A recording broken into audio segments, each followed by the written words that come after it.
কুয়েতে বাংলাদেশ দূতাবাসে হামলা ও ভাঙচুরের ঘটনায় আটক 209 শ্রমিকের মধ্যে 158 জনকে মুক্তি দিয়েছে দেশটির সরকার।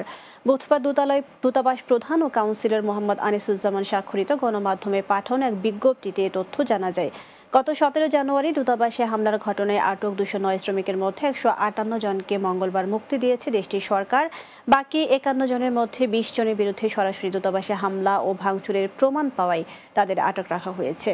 অন্য 31 জনের বিরুদ্ধে আগে থেকে বিভিন্ন মামলা থাকায় তাদের মুক্তি দেওয়া হয়নি। এতে আরও বলা হয়, আটক শ্রমিকদের মুক্তির ব্যাপারে দূতাবাস কর্তৃপক্ষ জোর চেষ্টা চালিয়ে যাচ্ছে। দর্শক, দূতাবাসের হামলার ঘটনায় আটককৃতদের মুক্তি দেওয়ার সর্বশেষ অবস্থা জানতে আমরা কিছুক্ষণ আগে কথা বলেছিলাম আমাদের প্রতিনিধি জুবেদের সাথে। তিনি জানাচ্ছেন বিস্তারিত। কুয়েতে দূতাবাস ভাঙচুর এবং উচ্চপদস্থ একজন কর্মকর্তার সঙ্গে অসদাচরণের দায়ে 209 জন কুয়েত প্রবাসী বাংলাদেশি শ্রমিককে দেশের স্থানীয় আইন শৃঙ্খলা বাহিনী গ্রেপ্তার করে দূতাবাসের ঐকান্তিক প্রচেষ্টায়, অর্থাৎ কূটনীতিক ঐকান্তিক প্রচেষ্টায়, নিশ্চয়ই এখানে দূতাবাস ভূয়সী প্রশংসার দাবিদার।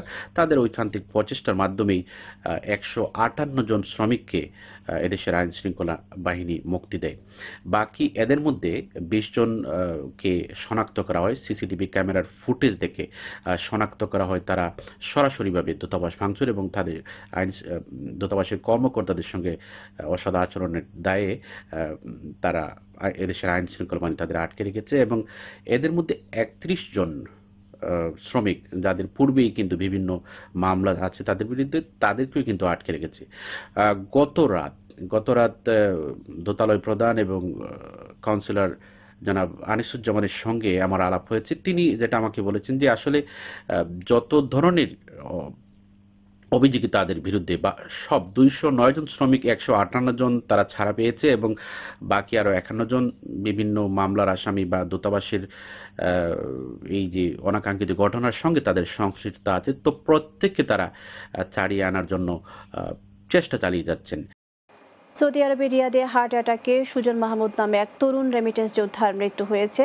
বুধবার হৃদযন্ত্রের ক্রিয়া বন্ধ হয়ে ইন্তেকাল করেন তিনি। নিহতের বাড়ি কুমিল্লা জেলার ব্রাহ্মণপাড়া উপজেলার সশীতল ইউনিয়নের প্রবাসী সুলতান আহমেদের ছেলে সুজন মাহমুদ।